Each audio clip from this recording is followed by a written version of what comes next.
Doon kami nasiraan, doon kami nila Kuya JC. Sa bigat namin ni Tita Rosie Ueño. na ano po kami, na siraan po. Yan po si Kuya JC Sak. Eh ako wala naman akong alam. Siguro tutulong na lang ako sa kanya sa pagpalit po ng gulong. Eh hindi. Pag sa ganyan wala naman akong alam sa mga sasakyan. Yan.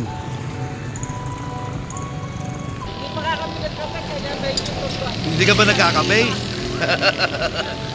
Kami naman ni Kuya JC, nagkape kami bago kami umalis. Doon sa bahay ni Kuya JC, doon kami nagkape. Ayan. Sabagay. So, ayan po, yung gulong ni Kuya JC, binaklas na at ito na, pinapaayos na, binovulcanize na. Ayan po. At ito na po, nandito lang ako si Kuya JC. Ayan. Oo. Oo, kaya nga eh. Kaya ito na nga po. Ito na yung sasakyan, oh. Ayan, naplatan po. Yan. Sobrang bigat namin ni Tita Rosie Ueño, kaya naplat yung gulong. Oo. Na-tsempuan yung siguro pag na-tsempuan po yun sa pagbaba. So ayan, papunta na po kami dito sa bahay ni Kuya Luis. Ayan po, naglalakad si Kuya JC. May dala po ng regalo. Yan. Yan po yung bahay. Makikita nyo na po yung bahay ni Kuya Luis. Ayan na po, nandyan na po si Tatay Tekram. Ayan po si Tatay Tekram. Papalapit na po kami sa kanya. So ayan na po si Tatay Tekram, si Kuya JC, at ito nga po yung kanilang venue. Ayan. Si Dandan. Dandan, ito si Dandan. Tapos ang kapatid ni Kuya Luis. Tapos ayun naman si Tipoy. Ayan. Tapos si Tatay Tekram. Ayan po. Ayan. Si Tatay Tekram, nakikita nyo naman. Ayan. Nakita ko na naman yung idol ko. Tekram, ano pang tawag mo sa mga ninyo? Karoli TV Vlogs po. Kay Street Foods. Sa mga Karoli TV Vlogs po dyan. Good morning. Ayan. Kanina pa po kami, tatay. Tatay, video lang po. Magbibideo lang kami, Tatay. Kaya nandito na po kami sa bahay po ni Kuya Luis. Ayun po si Tatay Rams. Good morning po. Salamat po sa love and support. Kay Tito JC isa, kay Tito Ronnie, kay Nanay Rosie Ueño. Nanay Rosie. Thank you po sa love and support. Basta ako, Tatay, kahit na nagtitinda man po ako sa Zambales, pero lagi po ako nakasupport, lagi ako nanonood sa inyo, Tatay. Hindi po ako napunta doon. Sabi ko, puntahan ko kasi bibili ako ng fishball. Ay, hindi na kayo bibili. Huwag na kayong bibili. Lilibre ko na lang lahat sa inyo, lahat ng klaseng tinitinda ko, Tatay. Pagluluto ko pa kayo ng calamares sa kung anong gusto nyong isda o ulam doon na seafoods, lulutuin ko para sa inyo, Tatay. Mapipilitan ka pumunta niya sa Sambales. Sana nga, maraming ang viewers din na gustong makita kayo doon eh. Tapos, ayan, inaayos na po yung nga pakikinig po. po ni Ninang Presyo. Kaya nga po eh. Palitson naman po ni Tita Ivan. Wow, galing! Dalawa po na po. Ayan, puntahan natin yung lechon para makita natin, ibibidyo natin. Ayan. Alakad, grabe, dalawa pala yung lechon, kala ko isa lang. Ikan, grabe naman si Tita Evangeline, ganyan sa Jenny Rose, kay Kuya Luis na inaanak nila, o na anak po nila. Yan. Yan, grabe. Grabe sila Ninang Precious, si Tita Evangeline, my love Tita Evangeline. Ayan. From Pure Hearts International. Salamat po sa support.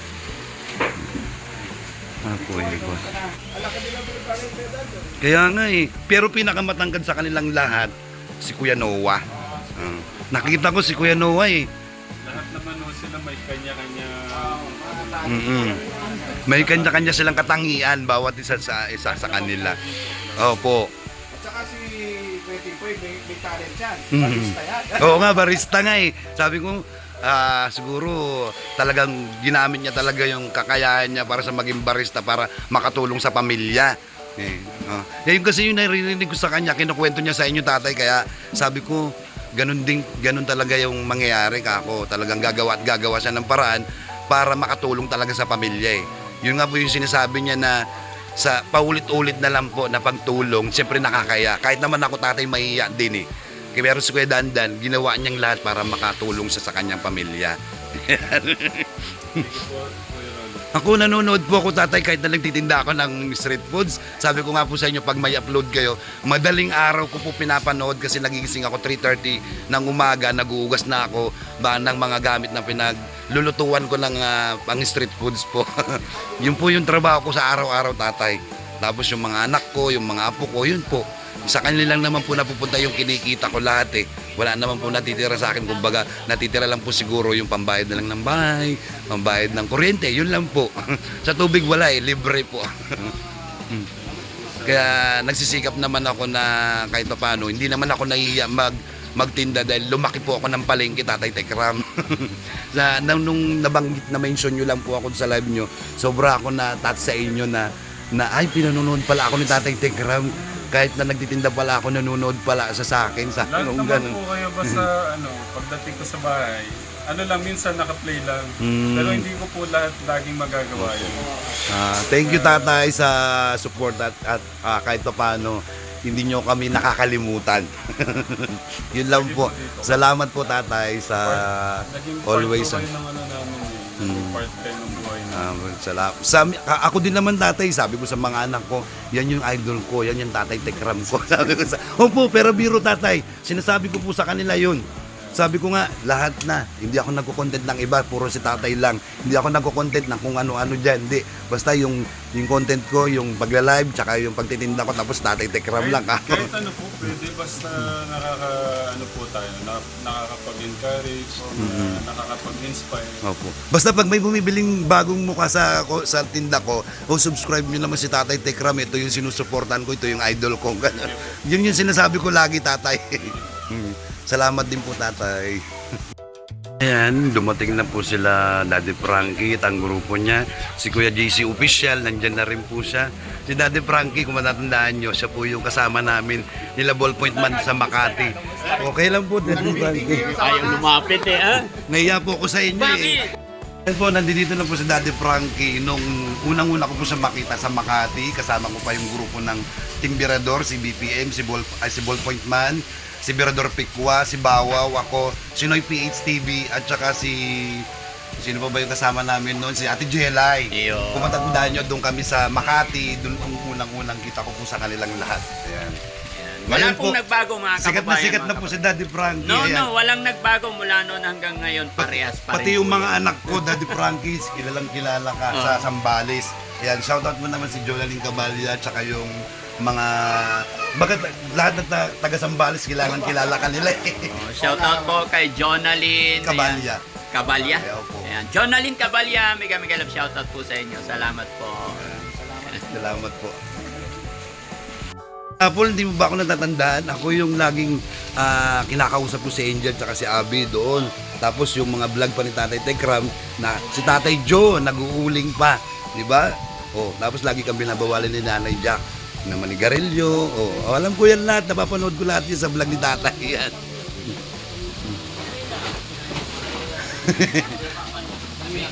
Kahit na nagtitinda ako ng street foods, hindi ako nawawala sa mga vlog ni Tatay Tekram.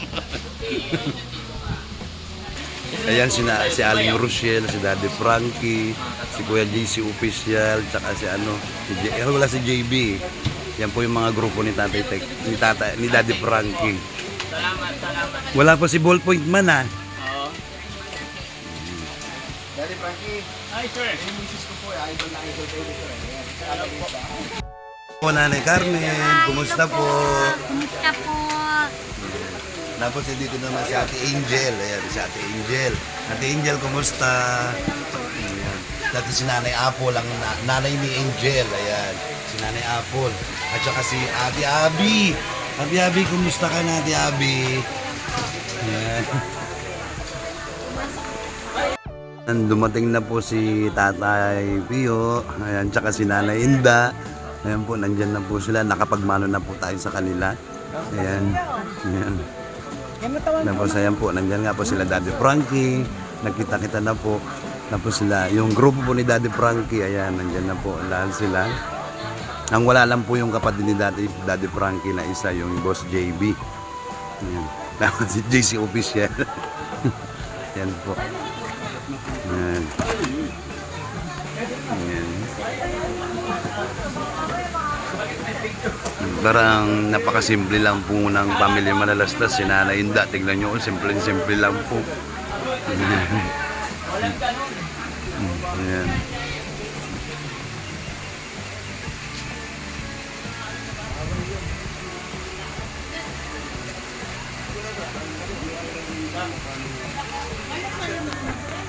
Quiz, ayan.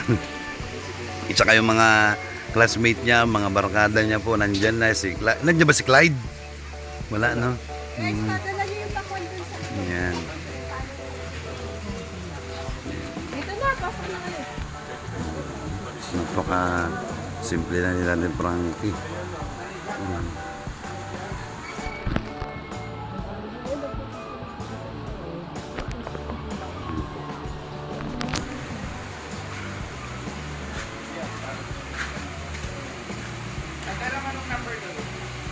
Hello, Biso.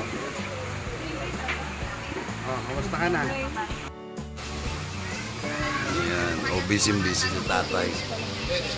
Ayan po sila. O, si Leg June. Ayan. Busy po sila. Papahinga daw. Ingat lang, ingat. Makirot pa ba? Makirot?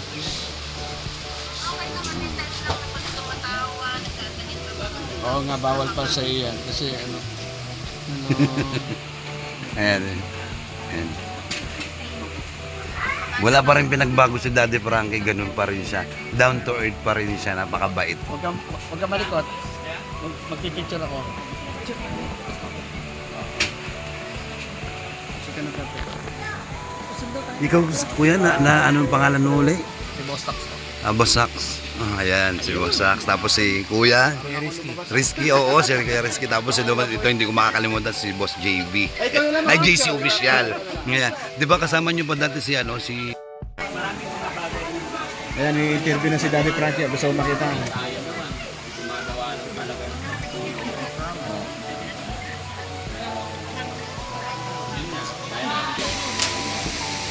Sana nga, tuloy-tuloy na. At masaya din si Daddy Frankie dahil hindi ko ini-expect na ganito yung papel natin dito. Special guest po kayo. Yes, special guest daw. Parang hindi ako karapat dapat maraming mas dessert, di ba? Pero syempre, yun ang sinabi nila kaya really appreciate po mga kababayan. Kaya sa lahat ng Tekram family, yan, maraming salamat. Nandito na naman ang Team Daddy Frankie. Yun naman yung sinabi ko kay sa Tekram family na hanggat kaya ng team, hanggat may oras, wala kaming hihindian hanggat kaya. Loobin lang ng Panginoon na malakas lagi yung katawan natin. No? At ito, nagulat ako sa bahay, napakaganda. Tignan niyo mga kababayan. Sana mapagpagawa rin si Daddy Frankie ng mga ganito. No? Sana magawa ko rin yung mga pagtulong na ginagawa ng Tekram family. Ginagawa nyo na po. Nagawa nyo na po. At sobrang ano po. Do syempre nalulungkot po kami. Sa ganitong panahon kasi kailangan natin ng tumutulong eh. Bakit? Kung sino pa yung tumutulong, no? Ito yung Sa hinihingi mga na pababa. na ano. Pero well, si Lord naman ang nakakaalam ng lahat. At alam naman po namin na maayos din po. Yes. Problema. At the end of the day, gusto natin huwag nating tigilan na yung advokasya natin dati pa. Na maabot po natin yung mga kababayan po natin yung talaga namang nangangailangan naman. Napansin ko nga rin tama yung sinabi mo na basta sa pagtulong lang at kasi kaya sinabi mo, napansin ko rin talaga mo. Hindi lang sa mga charity vlogger, hindi lang sa mga kagaya natin, no? Lahat ng mga content creator may mga pinagdadaanan. Sila Kuya Bal, di ba? May mga pinagdadaanan. Sila Kuya Rap, pinagdadaanan. Although, keep on fighting pa rin, hindi sila tumitigil. Ganon din kay Sir Tekram. Mga nakaraang buwan may mga pinagdaanan din. Pero, until now, going straight pa rin. Now, Nakatayo ito, pa rin. di ba? Nakatayo pa rin. And then, maging sa Team Daddy Frankie, maaring ito rin yung mga challenge sa akin So sabi ko, walang rason para tumigil, huminto tayo. Nagawa lang tayo ng mga bagay para makatulong. Alam ko, hindi bibigay ni God sa atin yan kung hindi natin kayang lusutan. Di ba? Kaya sa lahat po ng sumusuporta sa Tekram family, sa Team Daddy Frankie, maraming salamat po. Lahat sana na hindi kayo magsawa sumuporta sa amin, no? Yun. Tama po yung Daddy Frankie. Una, siyempre ang Diyos. Pangalawa, yung mga taong sumasabuhay po sa atin at nagtitiwala po sa atin. Kaya ho natin napapanatiling matatag at nakatayo po ang ating mga grupo para po sa mga kababayan. Thank you so much po, Daddy Frankie, sa pag, Opo, malaking karangalan sa akin. mag-start Malaking na po karangalan tayo. sa akin. Thank you po. Sige po. Yeah. Pwede selfie lang daw po tayo. Sige po. Gagawa po lang. Okay. You ask Mami. Saan yung buong family nila? Pag ganyan, pwede naman po rin. Pag dito na lang. Sige po. Kaya ito yung buong family.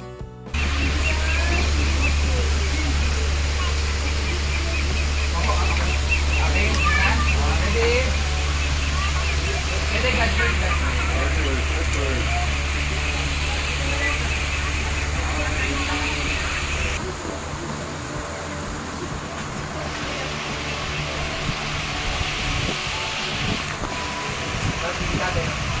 Simulan mo natin. Hindi pa ako sumama.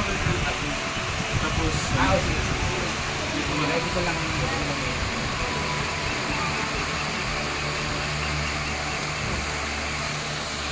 Yun yung tatay Tekram natin. Busy.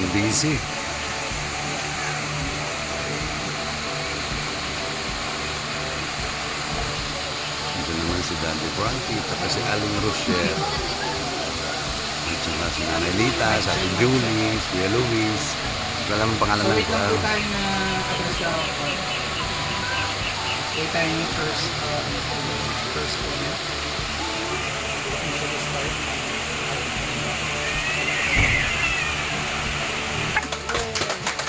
Boss, Ate Ram, simulan mo.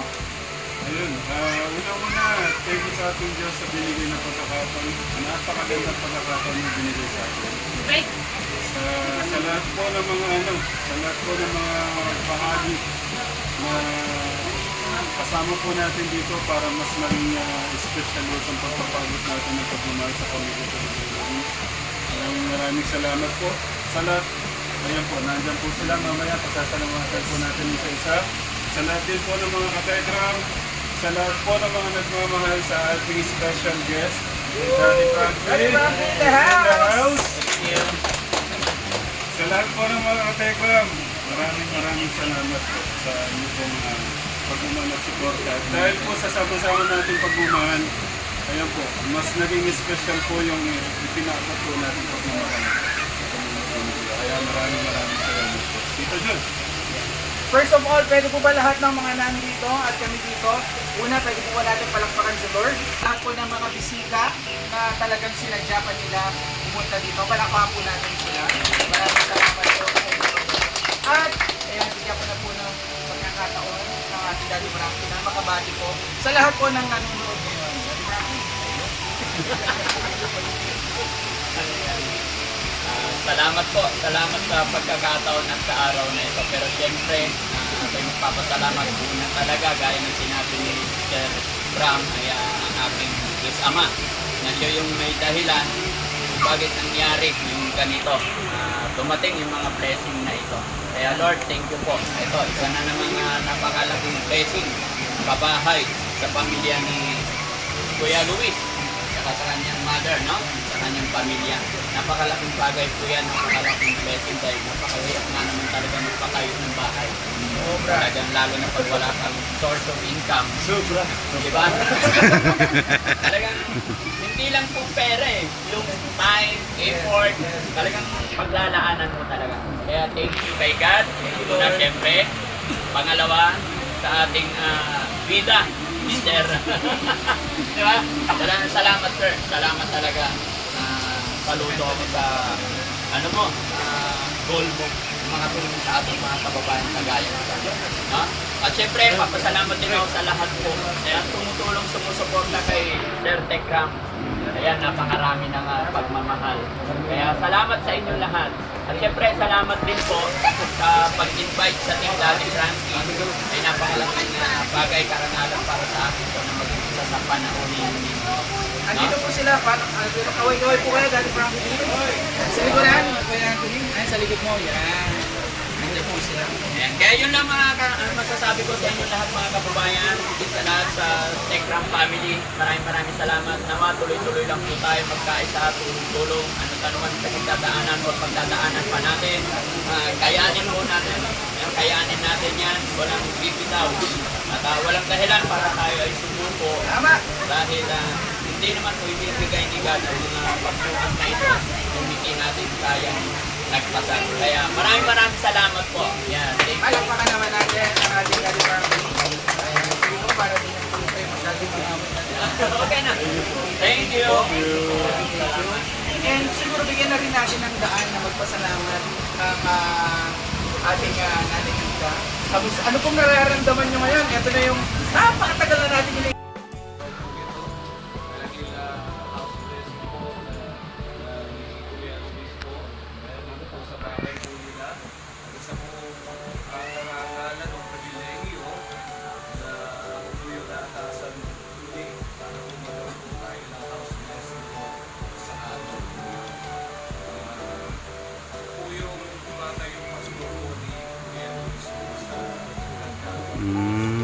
Okay. salamat po sa Panginoon na tayo sa iyo sisimula na po para po sa ating house blessing. Siyempre po para maging makapuluhan ng ating ginagawa, hindi lang po natin ito gagawin na parang ritual, parang seremonya lang po. Kasi madali pong gawin po yun eh. Pero kailangan mo, para makapulihan o kaparangalan po ang ating Diyos, kailangan po natin itaas ang pangalan ng Panginoon sa tuyong mga parangalan. Ang kanyang mga salita ay kailangan po ang kaya bakit po ba natin ginagawa itong ganito pong house blessing? Ano po ba yung in essence or yung ilang po tayo nag-celebrate po ng isang bagay na hindi mo makapuluhan? Sige po, tayo po muna ay tumayo sa oras po ito. Tayo po isama-sama para galing po maraming kami po ay nakarating sa ibang usap sa dito sa aming gagawin. House blessing, salamat po sa mga buhay, ang Espiritu Santo, ang kanyang mga salita na ayatayin Panginoon upang ako sa oras po ito. At babasalat po ako ng ilang mga talata po sa Biblia para po unang salita ng Diyos upang itong ginagawa po natin ito ay maparagalan po natin ang Panginoon. Ayon po dito po sa Matthew chapter 7 from verse 24 up to 27. Kaya bawat nakikinig at nagsasagawa ng mga salitang ito ay matutulad sa isang tao matalino na nagtayo ng kanyang bahay sa ibabaw ng bundok. Mula ng malakas sapagkat nakatayo sa ibabaw ng bundok. Next verse po. Ang bawat nakikinig ng ating mga salita at hindi nagsasagawa nito ay matutulad sa isang tao bangal na nagtayo ng kanyang bahay sa buhanginan. Mula ng malakas mga at tinayo ng malakas na hangin ang bahay, bumagsak ang bahay na iyon at lulusan ng wasak. So sa literal po na pagtatayo po ng bahay, siyempre po isang gawa po niya o sinusunod po niya ang salita po ng Diyos. While yung hangal, nakikinig din po siya, ang problema, hindi po niya isinasagawa o sinusunod ang salita po ng Diyos. Kaya po, katulad ng isang bahay, kapag matatag ang pundasyon, kahit dumating ang malakas kagaya po ni Kuya Luis, nabili po ang kanyang pamilya, napakahalaga po na talagang yung pananalig natin, pananampalataya po natin sa Diyos, ay kailangan po katulad ng bahay na itinayo po sa ibabaw po ng manok o yung matatag na pundasyon. And ang ating pong strong foundation ay wala pong iba kundi ang ating Panginoon Jesus. Kailangan po natin ang salita po ng Diyos na hindi lamang mapakinggan, hindi lamang po basahin para po ito po ay maging matatag ang pundasyon ng ating pananampalataya. We need the Word of God. Paano mo siya tatatag? Hindi lang sapat na makinig o magbasa. Kailangan mo natin sundin o isagawa para tumatag na tumatag ang ating pong relasyon sa Diyos, ang ating relasyon sa ating Panginoon Jesus. At siyempre kailangan ng salita ng Diyos para mangyari yun. Bakit? Ang pananampalataya ko kasi matalaga natin sa Diyos, ang Panginoon ng Kuya Luis. Bakit po ito? Pasasalamat sa lahat ng nasusunod sa kapatid ng Panginoon. Pinapangalan ako, pinalagin po natin.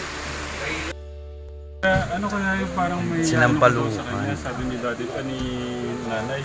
Ay nagluto siya ng sinampalukang manok at saka nung kaldaretang bibe. Wow, talaga naman. Ate Frankie, oh. Thank you so much. Ayan, pagpasensyaan nyo na po yung dinala kong bigas. Alam ko makakatulong yan sa pamilya ni... Yes. Opo. Nakatulong po yan. Salamat. Sa tuloy-tuloy lang po tayo. Ito yung dala ng bigas. Natin. Asmin. Isa tayo lahat. Then po, nag-i-start na po sila. Kumakain na po. Ayan. Kay Daddy Frankie. Ayan. Si Arlene Nakuray, si Ate Jenjen, si Ma'am Meiko, nandyan din po siya. Ayan. Ayan. Yan po yung lechon na sa Paus Blessing. Ayan na po. Ayan. Ayan.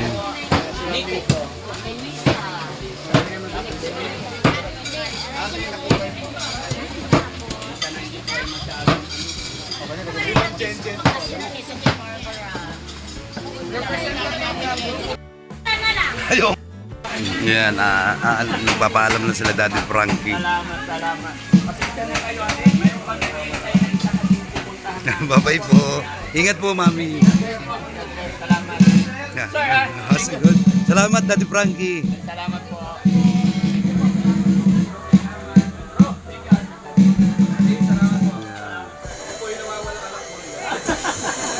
Salamat. Ang ganda ng ano po. Ayan. Tapos, eto naman si Kuya Bobby. Kuya Bobby, dito ka na ba titira? Saan ka uuwi? Natira ko. Kala ko dito ka na nakatira. Kala ko ikaw na may-ari ng bahay. Ayan. Yan po, ang ganda ng bahay. Ayan. Thank you. Sa Ma'am si Marie, talaga bang gano'n walang pakpak. Kila Tita JC, Kuya Rolly, kay Tita Rosie. Rosie, kay Tita... Yun, basta...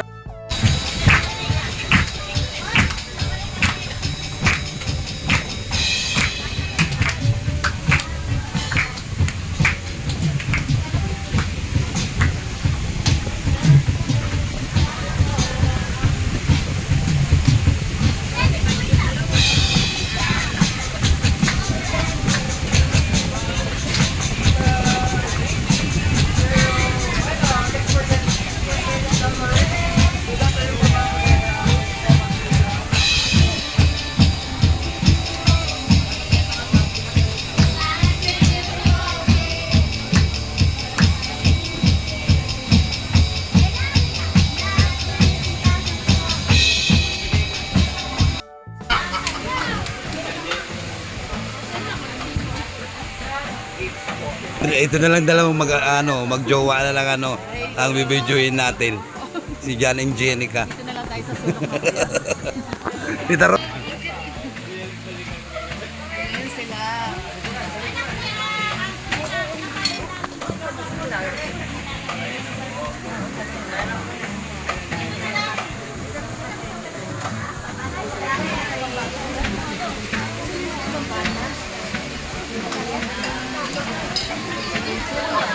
Ay, wala na. Si Janet, stage mother.